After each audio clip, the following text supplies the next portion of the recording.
Hello students. In this video lecture, we are going to discuss another important topic from the chapter of the sexual reproduction in flowering plants, and that too the structure of the angiospermic ovule. Alright, so as you can see on your screen, the model of the ovule. If I just flip the model, you can see on your screen that this is the longitudinal section of the structure of the angiospermic ovule, like this. All right, and the constituents, all right, the constituents or the internal structures that you can see on the screen is primarily you can say the important parts of the structures of the ovule. All right, so we will see each and everything in detail in this video lecture. All right, so let us just start with the labeling part first. All right, so we are first going to label the different parts of the ovule, and then we will talk about the functions of each of the part. Now, so as I already told you that this is the ovule. If we have to define ovule, all right, so ovule is basically considered to be as an integumented megasporangium. All right, so this is an integumented megasporangium. So this is an integumented megasporangium which is usually found in case of spermatophytes. Spermatophytes means seed producing plants. So found in spermatophytes, which are the seed producing plants. All right, and which is later on going to develop into seed. All right, so this ovule is one such structure that usually develops into seed after fertilization. So before fertilization, you know, if we just consider this part, if it is considered to be as an integumented megasporangium, then it is called as integumented megasporangium before fertilization. This is the fate of the ovule, which is before fertilization. But if we consider the fate of the ovule after fertilization, then after fertilization, the ovule changes into seed. So this ovule, it develops into seed after fertilization. So this is about the definition of the ovule along with its fate as well. Now, so we will basically see that what are the different labelings of the ovule. So we will start with the labelings part first. So this outer layer which you can see is basically referred to as the integument. All right, so this is representing the outer integument and this one is representing the inner integument.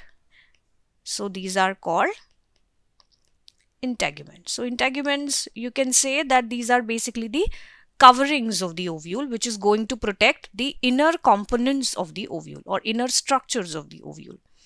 All right, now inside the integument, a very peculiar nutritive tissue is found which is responsible for providing nourishment to the embryo sac, and that is called nucellus.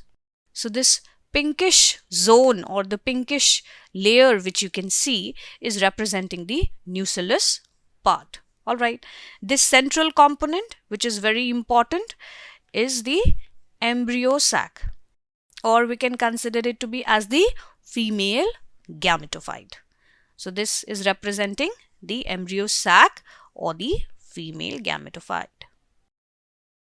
Now, so this opening which you can see over here is considered to be the micropyle. So this one is representing micropyle. All right, and this upper portion, which is the top layer portion, is representing the chalaja. Now this part which you can see is representing the funicle.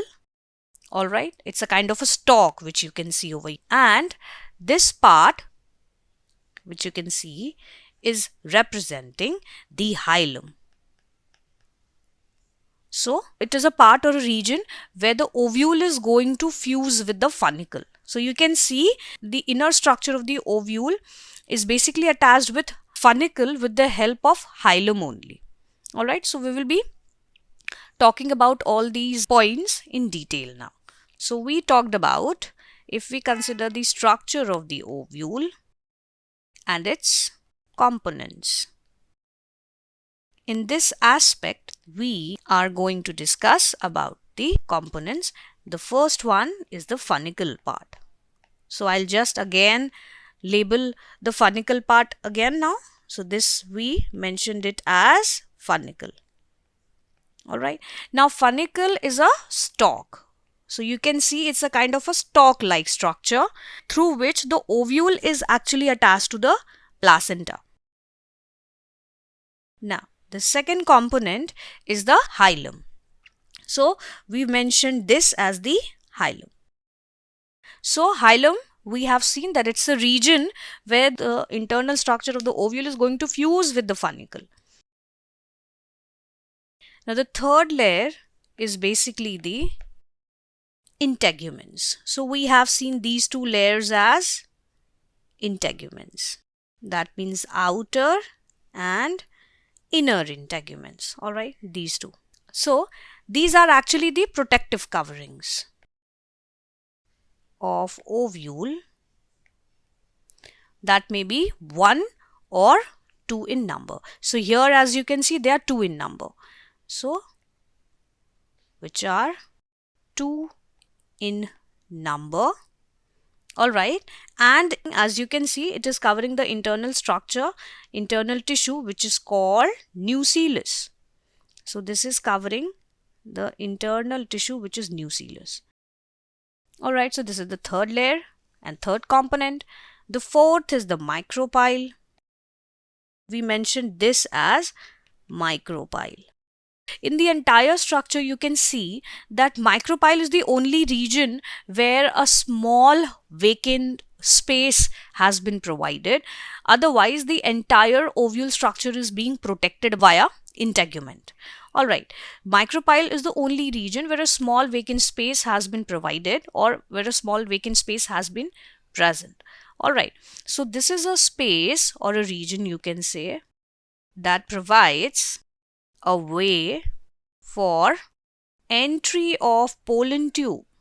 So this is the point through which the pollen tube is going to enter, and that to enter into the embryo sac. So for entry of pollen tube into embryo sac, and this is a zone or a region where the integument is absent. So basically it does not have integumental covering. So this is the fourth component. Now, what about the fifth component? If you're going to write, then the fifth component was chalaja over here. So the fifth component is chalaja, or we consider it as chalagal pole. Alright, because micropyle and chalaja, they are present on opposite poles. So they are basically considered to be as micropylar end and chalagal end. So this chalaja, it basically is the part of the ovule which is just opposite to the micropyle. Alright. Now, the sixth component is the nucellus, that we have already mentioned it. So this is nucellus. Alright. So nucellus is basically the nutritive tissue. It's a mass of cells that actually surrounds the embryo sac and has abundant reserve food material. So, and the last component is the very important component, and that is the embryo sac, which is also considered to be as the female gametophyte. Alright, now this embryo sac is located in the ovule. In fact, in the center of the ovule, you can say. And it is formed from the one megaspore. Alright. So this was all about the structure of the ovule, and inside it the very important component, which is embryo sac, that is present. We have discussed all about its thing. Alright. And the description, the content and the quiz part has been provided in the description section of the video link. Alright, so you can get it from there. Thank you.